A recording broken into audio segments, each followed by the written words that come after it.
song he sang himself called Dancing on the Embers, and I'm delighted to say he joins me in studio. Mickey, you're very welcome indeed. Thanks very much for having me, Tom. It's great to be here with you. It's hard to believe it's been nearly a year since yourself and Jordan was up. Yeah, I was talking. That's right, and it was a year since we brought out the single that we brought out, "Losers Like Me." And Jordan. I was talking with Jordan today. I think it was the 16th we dropped that, and we were kind of thinking, where did that year go? You know, it flew past. Like the album was soon to follow that, and we just it's pretty unbelievable to think where that year flew in so quick. It really did. Yeah, and you wouldn't be generally in the country genre. You do a mixture of everything. Yeah, a mixture. How did yourself and Jordan get to know each other? Well, the thing is, I did do a country album, Think Twice, and Jordan he heard Hurt and Wine from that, and he got in touch with me one time. He wanted to find out who wrote this song. He actually heard a couple of American boys over in Alabama playing it. I followed by Darryl Long and River Drifting. These two guys, they'd covered one of my songs, and Jordan loved the song, and it came to his attention that it was actually a guy from Donegal over here in Ireland wrote it, and it was myself. So Jordan contacted me and he says, "You the fellow that wrote Hurt and Wine?" I says that, and he says, "I'm Jordan Mogabay. No need to introduce himself. I already knew who Jordan was. Great writer himself." And just we kind of became friends, and he says, "Do you want to try and do something together?" And kind of went from there, and we just started. I think "Losers Like Me" was probably one of the first kind of songs that we kind of started coming back and forward with. Hence the reason that was the first song we dropped. But we wrote multiple songs together, and we decided to drop the album, you know. And you recorded it over there with Terry and Ballybuffet. Up in Valley Music I remember when you sent out the single first, and you were actually up with me before the album came out. That's right. And you were telling me about it, and I couldn't believe how good the album was. Really good recording as well, you know. Listen, we had a lot of great people involved in that album, and you know, we were blessed really. I suppose when we sent the demos to people first to ask, would you like to be involved in this, and we had no hesitations with people coming back saying they would love to be involved in the actual songs themselves. I think the songs spoke volumes in terms of people that wanted to be part of them, you know. And Terry, you know, you couldn't meet a better producer. He's such a great guy to work with. It's like home from home really, working with Terry, you know, in his studio. And Jordan, he came up here from where he lives there, and he stayed with me for a couple of days, and he felt at home right away in Terry's studio as well, and just the magic seemed to happen in there, you know. We had a great time in there.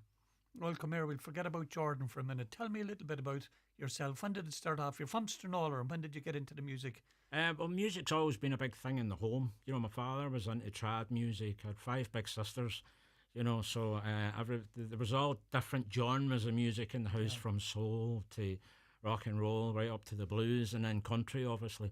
Country always kind of stood out to me when I heard the likes of the Merle Haggards and the Waylon Jennings and the Willie Nelsons and stuff. I always had a connection to that kind of music, you know.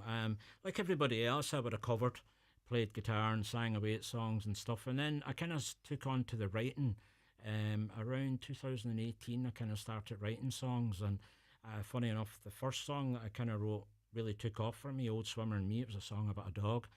And it got quite a lot of attention at the time, and it got covered over in the States as well. And one of my first gigs was actually here in Highland Radio singing that song, you know. So, and from there on, I just continued with the writing, you know. Yeah, that's how I first came across you. I heard you up here with Paul and Jimmy one night, right, yeah, when you were doing the stuff. But another thing, after your current album came out with Jordan, I heard you sing a song on Facebook. I think you might have done it over in the Ballard, because don't they have kind of songwriter nights over there in the Ballard? They do, yeah. I seen you with a hat on you, not a cowboy hat, but you're No. on the hat. You sang a great song. Yeah, Trilby, that was a good song. Yeah. No, yeah, but that's the beauty of it. You know, there's a lot of kind of things, that, as you said there, the Ballard, like Ghost Light Sessions, and there's a lot of other places around here that support songwriters, and it's a great platform to be able to go out there, because it's not easy, you know, going out there trying to push original music, you know. Obviously, if you're going out for a night, I mean, I'd be guilty of it. People like to hear something that they're familiar with and they know. So it's kind of hard to go up there on a stage in a pub or something to start belting out songs that you've written and people are unfamiliar with. They're out there for a good night and they want to hear. But there are platforms here and more growing, I might add, you know, to give people like myself and other singer-songwriters a chance to go out there and show what they have, you know.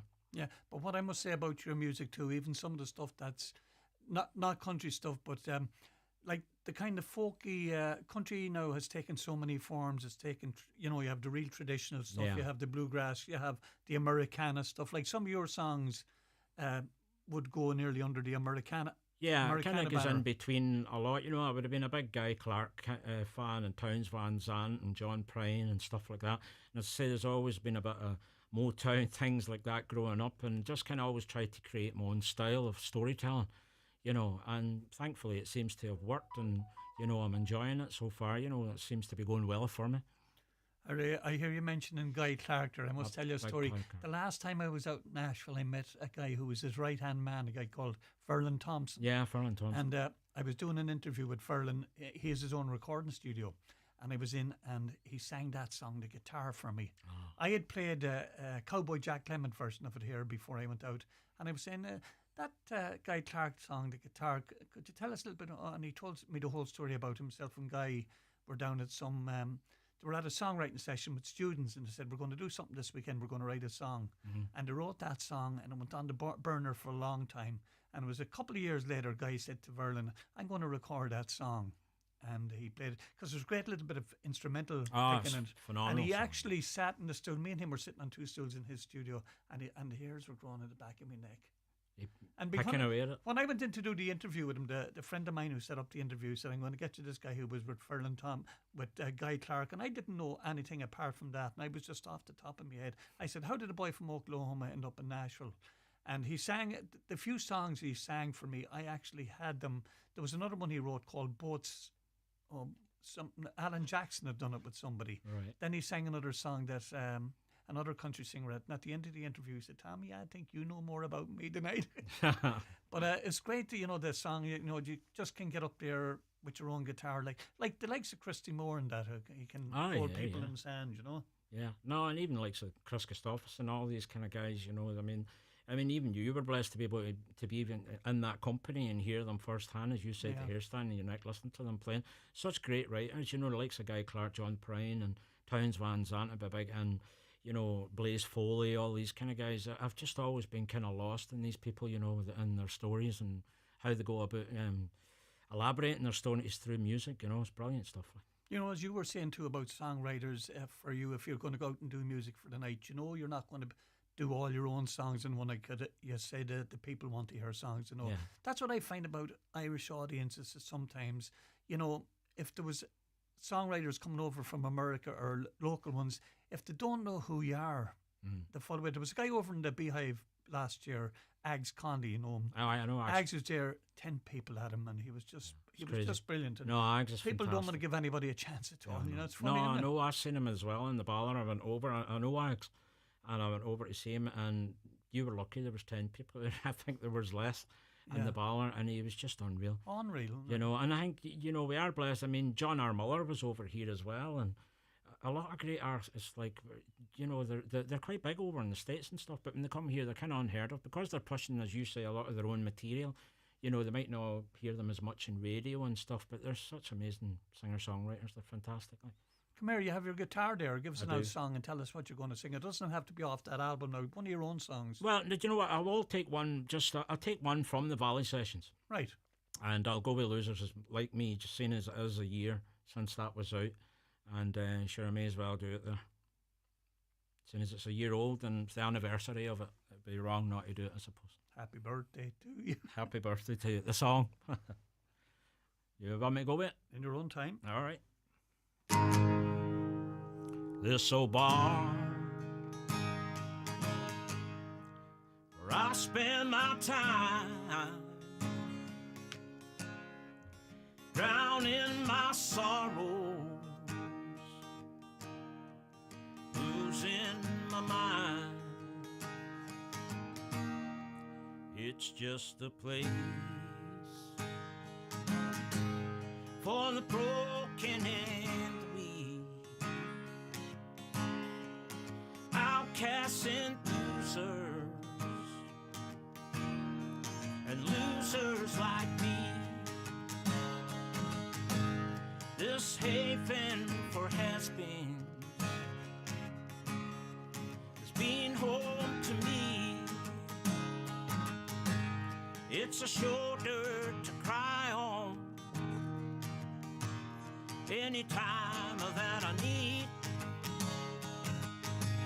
Same faces, same stories, same crosses to bear. Still in purgatory, still going nowhere. Well, if I could go back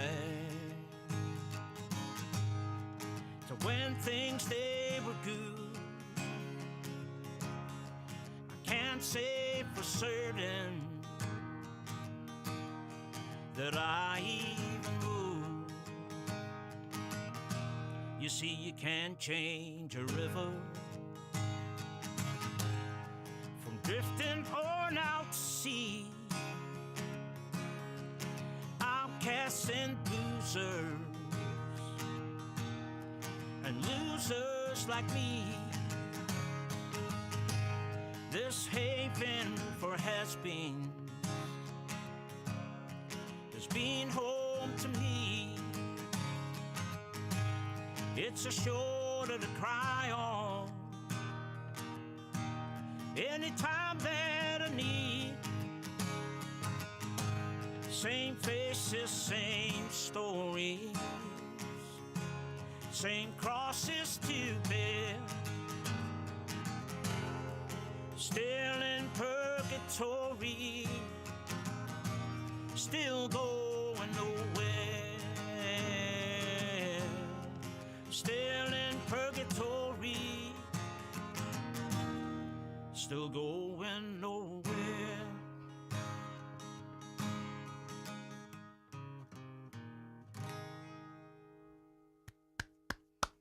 That's still a great song. How long did it take you to write that song? It didn't take us too long. You know, we had different versions of it, different lyrics that we were putting in and taking out, but I think we both felt fairly passionate about Losers Like Me, you know, and I think in total maybe it took us, I don't know, about the guts of a week or something like that, you know, but and really we had it in a day. We had the melody, we had everything, but just a few wee tweaks and changes and things here and there.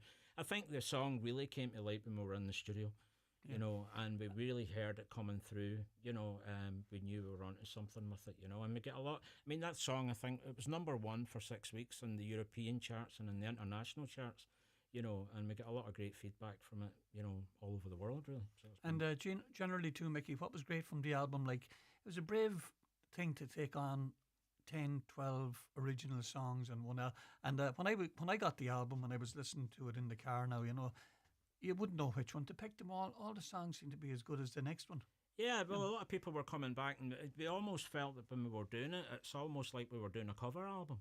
Yeah, you know, a lot of people were that's right. thinking these sounds like songs. It sounds like you've heard before somewhere. That we've heard them, you know, that these are songs like from an era that was, you know. I think when we kind of spoke about doing this album, we kind of laid down a line that we wanted to go back to do songs that you'd maybe hear like Waylon or Willie singing, or, you know, some of these kind of guys. We wanted to try and recapture that era of songwriting, you know, and we were both on the same page there. For, you know, it seemed to, anytime we were speaking about it, we were kind of on the same wavelength of what we wanted with these songs. We wanted to kind of keep them traditional, you know, and somewhere kind of Americana kind of sound, you know. As you know, Jordan's work, he'd be very much into that kind of stuff anyway. But, you know, as I say, that I would be into a lot of genres of music, but I think my first love has always been country, you know, and it never leaves you. I know Jordan spent time in Nashville writing with songwriters. Did you ever think of going over there yourself? For the music, I have thought about it. I was over there in Arizona for a wee bit, and I was over in Nevada and things like that. And actually, one of the songs that we wrote, The Canyon, I kind of get the idea for that when I was over there in Arizona, you know, up at the Grand Canyon. It's just kind of such a breathtaking view and stuff like that, you know, that it just kind of, a lot of the songs kind of came out around that time when I was over there as well. We would have ideas, maybe sharing ideas, you know. But to tour over there, or to maybe go to Nashville or something and try and do a few singer-song sessions, that's something that's been crossing my mind, and something I've been invited to as well. It's something I might take them up on later on and go over there and just chance a few of these songs to see how they go, you know. Yeah, it's nice to do the gigs too in kind of a smaller, intimate kind of a setting, you know, like over there when they had the midnight sessions in the bar, or in some of the wee bar. Do you know the bar I love, and I see it's reopening up again now, Mac's Backroom Bar? Where's that? Called Daff. Oh, Were you right. ever up there? Aye. I It's a know, great yeah. bar. I think it's opening up next Thursday, and I think they're Yeah. having Sean Keane up there. But it's a great way. You and Jordan now, or even yourself, would love it. It's kind of it's a lovely and intimate kind of a wee place for I'll be doing a down gig. for that, definitely. Any of those kind of... There used to be a great place up in Castle Dawson. It was the Sessions. It was Joe and Donna Murray used to do it up there, and that's where I got to know Gary Ferguson and Johnny Tanner and Earl Walsh and all these ones all used to go to this place. Some amazing house concerts they had. Very intimate, Noel McKay came as well, and a lot of great artists were coming in, and it was like you were sitting in the kitchen and these guys were all playing guitars and singing these songs, telling amazing stories. They're very... I think those kind of environments, they're hard to beat, when you get great singer-songwriters coming up with, you're in their company, you're just a handshake away from them and you're listening to them, it's just amazing. It's totally different. Yeah, my good friend Pat McGill over there in the Beehive in Ardra, he has a lovely room up the back anytime he has these acts over, whether it's an American bluegrass band or whatever, and it's great. The bar is down at the front, but he has a kind of a listening room. Anybody who goes up to the back room, you go in there just to listen to the music, not to be drinking while the artist is performing. Yeah. A lot of ones want that nowadays. I think what I've got out of the music, really is the company that I've met. I've met a lot of great friends through the music. Even Johnny Tanner, he's over here at the minute from South Carolina. He's touring around Ireland at the minute. He'll be coming up. We're going up to the Bluegrass Festival in Oma on Sunday, and is it this weekend at the Bluegrass? It's this weekend, Saturday and Sunday, so I'll be going up on Sunday. I might try and get up to that myself, because I was at that a couple of years ago. Who do you call them? Were over at it? Daly and Vincent. Aye, that's right. Aye, they were there. They had a Polish bluegrass band as well. I can't remember. They're from all over the world. And it's if we get that kind of weather, it's going to be extra special. Aye. Mickey, I'm going to take a quick break, but don't go away, because I'm going to have you back in 2 shakes of a Rockfighter's tale. Right. 30 years of magic, 30 years of passion, 30 years of unforgettable performances. Riverdance 30, the new generation, is coming to the Gaiety Theatre in Dublin for a limited anniversary tour. Join us on Thursday the 28th of August to experience the rhythm and pure magic of Riverdance, live in the city where it all began. Luxury coach transfers, overnight accommodation on a bed and breakfast basis at the 4-star Grand Canal Hotel in the heart of Dublin. Fantastic seats to the show and free time to explore all that Dublin has to offer. Spaces are limited. Don't miss out on your chance to witness this iconic and unforgettable show. Contact us today on 9125,000 or check out The Outlet on highlandradio.com to book your place now.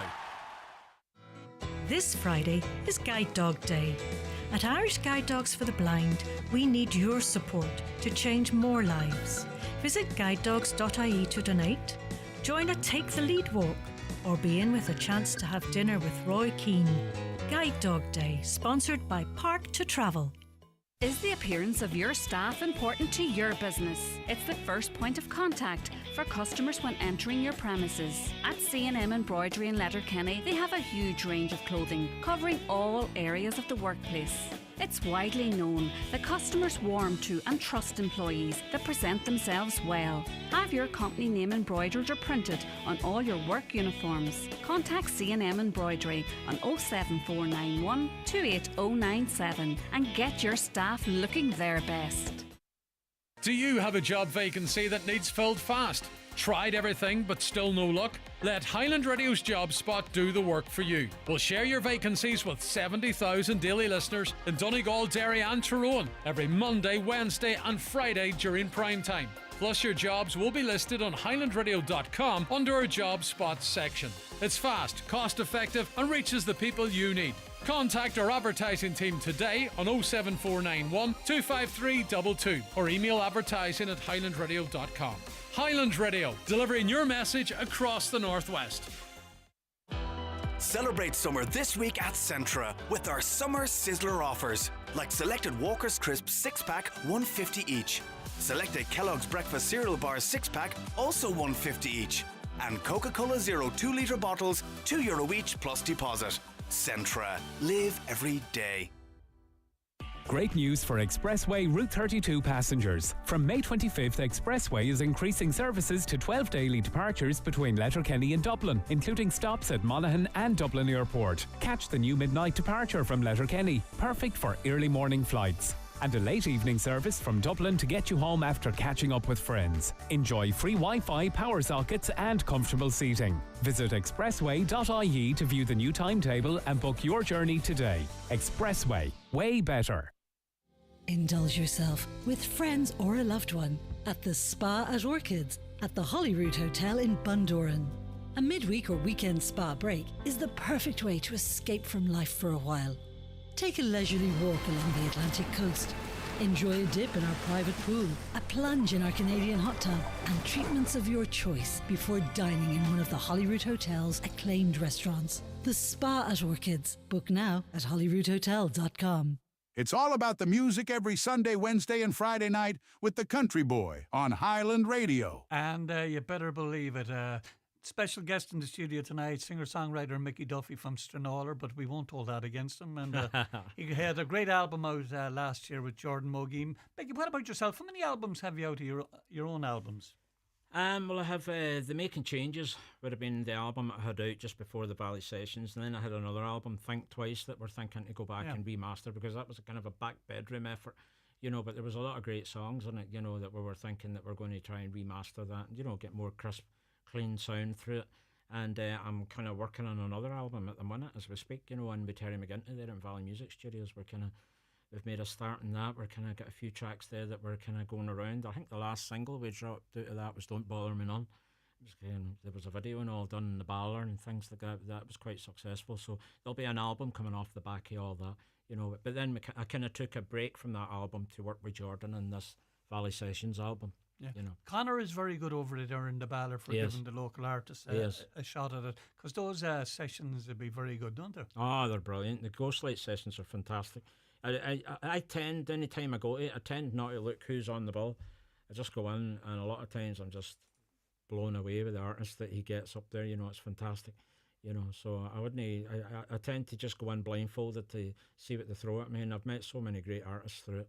Yeah, I'd love if some more venues would do a thing like that. I remember the last time I was out in Nashville, a friend took us down to this place, the Commodore. Right. And from 7 o'clock until 10 at night, they'd have, for the first hour, they'd have maybe 3 singers that just come out and sit up in the stools and that sing their songs. You mightn't know them from Adam, but when you hear a song, you might say, God, I know that song. It could be, there could be well-known songwriters, but not actually performers. And then they'd be all playing it for tips. They'd be playing for tips, and then after the hour, they'd bring on another 3, and they could do it. But I love to see the bars in that where you put 3 stools up, get 3 guys with acoustic guitars, and do it like that. Yeah, tell a few and it stories. gives them all a play chance as well, and tells the story behind the song as well. Yeah. No, I think the last time I seen Kimmy Rhodes, she was over here and she was in the Baller. That's right, I was over that night. I was really enjoying the stories as much as the songs were fantastic, but the stories were brilliant. Yeah. I was enjoying all the background stories to the actual songs, more than the songs themselves, but she was amazing. Yeah, and she had her son. Her son was actually back. Gabriel. But she had a book out as well, Radio Days. That's right. I have that book her as husband, well. Her husband, he was a big DJ. Big DJ over in Texas. That's right. Great stories in that book. I have the book actually, and her son Gabriel, amazing guitarist, absolutely brilliant. I have the book as well. It's a great Come book. here, give us a song from one of your own albums. I'll take something from Making Changes. Do. We'll go with Making Plans.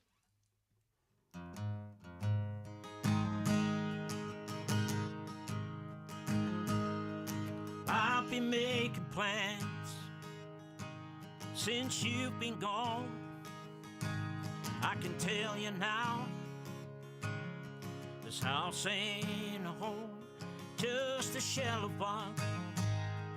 Oh, it used to be, back when times they were good between you and me, but now it's dark and it's cold, hanging a sign saying so. That's the time to pack up, time to move on, make plans. Life's road is long, and at times it's rough. You gotta hang tight, got to be tough when all around you. Oh, it feels so wrong. You got gotta stand tall. Got to be strong, times low, in a low destination unknown. That's the time to pack up, time to move on, make plans.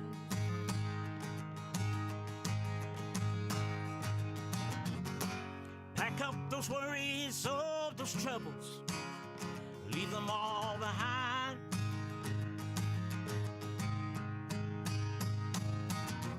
Move on to a better place, oh, where the sun is gonna shine. Time to pack up, time to move on, make plans. Time to pack up, time to move on, make plans.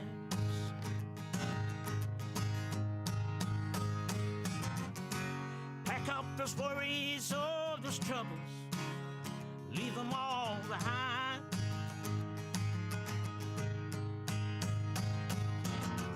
Move on to a better place,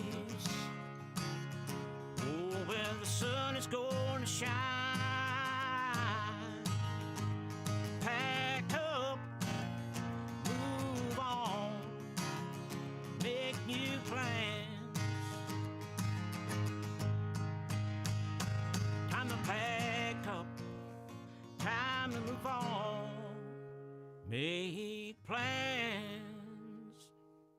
That's a great song. Yeah, and there's a lovely sound of that guitar too, I have to tell you. Oh, that's a good old guitar. Really This nice is an guitar. old, it's old as me, this guitar, 1970. So You're not a- yeah, I was born 69. I got a hold of this. It's a 1970 Yamaha FG170, so that's a great guitar. There was a girl over here, she was on holidays a couple of years ago. She's a songwriter and she was based in Nashville, but I think she's after moving down to Caroline now. Her name is Colleen Loy. All right. And Colleen would have done a lot of the bars over in Nashville, and she arrived in, and her guitar, she just opened up this little small case and the guitar was in two. Oh, no. It's one of these guitars, you know, the neck just Oh, bends yeah, over. right, And aye. it was I don't know what the name of the guitar was, but it was a sponsored guitar for her, and she just opened it up. I and thought just- you were saying for a and moment it get broke. Oh, flipping. No, I've seen them guitars, either travel guitars that can fit in cases and all. You Yeah. can take the neck off them. I've never tried one. I would like to see how good. Did it sound good? Did it? Oh, it was unbelievable. That guitar company here in Donegal are very good, aren't they? Emerald guitars. Aye, they're, They it's do a kind lovely of, aye, guitars. it's not wood they use, it's another kind of fibre Yeah, material. I bet a lot of great feedback on them, Yeah. you know. I've never tried one, to be honest. Yeah. I know a few people that have them, you know, and they would swear by them. They're great guitars, you know.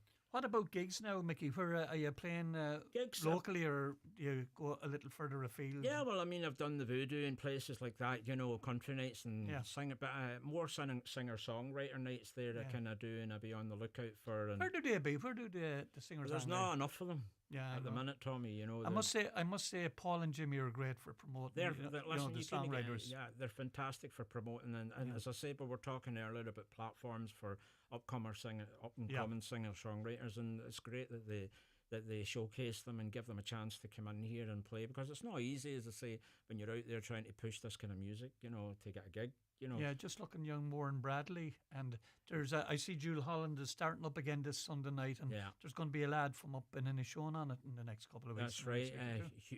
Houston. Yeah, okay, he's playing up there as well. I heard that. Yeah, he's going to be playing. He's going to be playing at the Jules Holland show as well. That's right. So I mean, it's That's great. right. It's great for Donegal. I mean, Oh, it's on the deadly. subject of Moran Bradley as well. She was doing a tour there, and she was at Merrill Fest. That's over right. in the States. Johnny Tanner was there as well. So Johnny Tanner had spent some time in Ballabafay with me, and he couldn't wait to get to speak to Murren. So they got to meet up there. I think she was a bit shocked as well when she met Johnny, a bit telling her all about Ballabafay and all this kind of crap. It's you know. great. It's great. It's great when you're out somewhere and you can name. You know, like if you've been somewhere and you met somebody, Yeah. and that they're playing, or that they know somebody who are playing. I remember the last time Garrett Brooks was here in Ireland, I was at the press conference and I got to ask him a question, and I said to him, a good friend of ours, a mutual friend of ours, asked me to say hello to you, Billy Yates. All right. Because he worked on an album with Billy Yates, and he said, "Do you know Billy?" Name throwing is amazing. That's great. Like, George Houston was the name of the fellow. I was trying to remember Houston's second name, or first name. It's George Houston. So no, he's a fantastic artist himself, you know. So it's great to see likes of Jules Holland opening the doors to these people as well. You know, other gigs I've done as well is like we've mentioned there, the Ghost Light sessions, and then I've had my own launch nights and shows as well. You know, when I've been joined with the likes of Billy Robertson and Mick McCartney and Ron Perot and stuff. We launched the Making Changes album, and you know, and probably we'll do it again maybe later in the year when I'm hoping to bring out another album now this year, and we'll probably have a few shows maybe in the Ballard and Old Courthouse and Lifford and things like that, you know. So, and then Scotland, I've done a few gigs over there as well, around Glasgow and Stirling and stuff. I remember ringing you one day and you were over in Glasgow. But you know, like as I say, a lot of the artists that I would bring on here would be more country. Yeah, and like you know, it's yourself and Jordan and your stuff, I would put that in the country genre as well. Yeah. But like as Paul and Jimmy does, there's an awful lot of good singer-songwriters in Donegal alone, isn't there? Yeah, there must be something in the water, like, because I mean, even lately, it's just, I mean, there's no reason why we couldn't have our own festivals and stuff like that. You know, I know we've got Oakfield and things, but I think there's a bigger scope there for. There's a lot of artists. I mean, just the talent that's around at the minute is just unbelievable, from all genres and all ages as well. So it's great to see it. Do you know what I'm just looking at you in front of you? You have 2 CDs there. Yeah. And I think it's sad the way it is. I love CDs. And now if you have a car after 2015, there's not a CD. There's not a CD player in there. Or if you have, because I was looking at laptops the other day. The laptop I have now has a wee thing in the side where you can put in the CD. Yeah. But any of the new laptops now, you'd have to buy an external hard drive. Yeah. And there's nothing I like as much as when I be going down to Sligo and not time to the football matches or going down visiting my brother, to stick on a CD into the car and have a listener. Because that's sometimes I would pick songs. I might be listening to an album going down to Sligo and I would say, God, I haven't played that in the radio in a lifetime. Or, as I used to call them, forgotten songs of albums. And that's what all like Spotify and MP3 things like or that Spotify download, you know. I mean, the only thing about the CDs is you maybe take them and you're doing a gig there. You might, you know, it's just to have them there if anybody wants to buy them. But as you say, not many people. I mean, myself, I collect vinyls, you know, so I love to go the old school route and get the vinyls. But then again, my son, he collects CDs, believe it or not. I can't move in the house for CDs. He's stacked. So, well, you stop. I have that many CDs. I remember when I started broadcasting first in 1981. It was the 4-track tapes. Right, I remember the 4-tracks. And we used to have the big 8-track ones for the ads. You know, the big 8-track ones. You used to put them in the cars. And then it came to the LPs, and then it's the CDs. Now it's the MP3s, and it's all downloads. I wonder how the radios managed with the LPs. You know, the scratch. I know, would you believe it? I remember I used to queue up the record, and you'd hold it between the 2 speeds, and you'd go. I remember doing a show. You mightn't believe this, but the old record players, I remember I was doing a show for Pirate Radio down in Dunlow, and we were in the Soul Caravan. Right. And there was no wheels in the caravan, it was held up by bricks. And we were doing the show, and there was a wild storm one of the days. And I was playing an LP, and you know the little spring that's under the thing, and the flipping caravan was shaking from side to side, but not a budge on the CD played. No, you never had to stick a penny on the thing? Not. Oh, an odd time. An odd time you have to put the penny the coin on at top of the needle. But you miss all that. But the vinyls, it's amazing how the vinyls have made a comeback. I had sold a whole lot of my vinyls. I had given them away, you know, when it came to the end of that era. Yeah. But, I've still got them, you know, and actually my son got me a great one for Christmas. One that I've been trying to track down was The Last Waltz. You know, by the band. So he got me, I think it's 1970. It's actually an original double album. He got it in the States for me. He sent it for Christmas. Brilliant album. So everybody in it, Van Morrison and all kind of, you know, it was the band's last concert. You know, Bob Dylan and everybody's on it. It's an amazing album to have on vinyl. There was an album I had years ago when it was out in vinyl, and whatever, it went missing, and it was a Tanya Tucker album, and she did a version of a thing called Love in It. And I couldn't get it for years, but I got the CD somewhere, and I think I have it on my system now, you know, but it was great. It was one of those songs, and there was another guy called David Allen Coe. There was a lad worked with me in the pirate stations called Big Dan Murta. He lives up in Castleplain now. And myself and Dan used to go over to the Wembley Country Festival at Easter every year. Right. And we used to mingle among, like you had the real, you know, Bobby Bear, Merle Haggard and all those guys, and we used to go around and we used to go around. I used to buy that many I hadn't enough room in me suitcase. To take them back. To take them What did you do with them all now? Do you Oh, not have any vinyls now? I don't know. I haven't many now. I had an awful lot of them, but I don't know what happened with them. Whether I gave them away or Yeah, well, I'm still collecting. I'll be a bit more selective now of what I collect. There's certain albums Yeah, out there yeah. I'm trying to track down and get, but I just look. There's nothing like sticking on an album. It's brilliant. So, come here. Are you playing anywhere this weekend? No, I'm not playing it. Actually, I'm going to. Where am I going? Next week I'll be going to Scotland. So you never know. I might do something when I'm over there. And I'm going to the Bluegrass Festival in that'll be Roma on good. Sunday. That'll be good. That'll be good. And that'll keep me going for the weekend. And then the following week I'll be going to Scotland for a couple Well, of come days. here. Give us one more song before you go. I have to take the news at 10 o'clock. Yeah, no Give worries. us one more song. What? Well, since it's the country show, we'll go with one that's not on either of these No, albums. whatever you want. Well, Doesn't I'll have go to with be a country. song that's The Whiskey Ain't Working Tonight, and it's not on either of the albums, but it could be something that's coming soon. It's co-written as well, again by me and Jordan.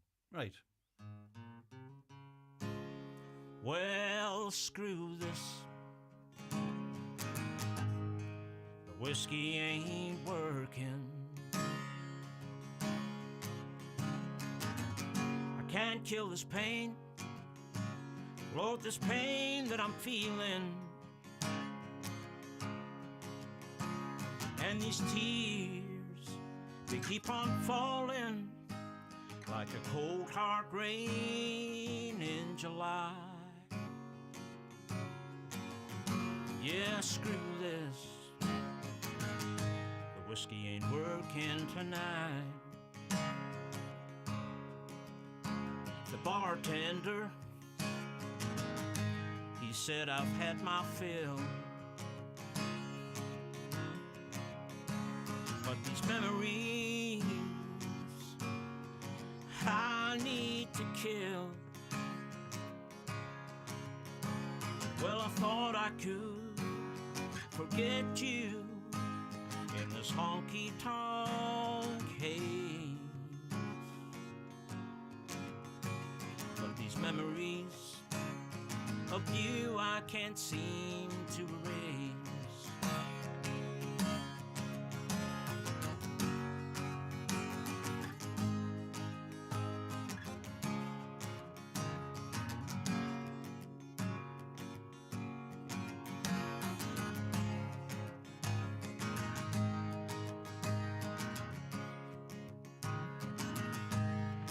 Yeah, screw this.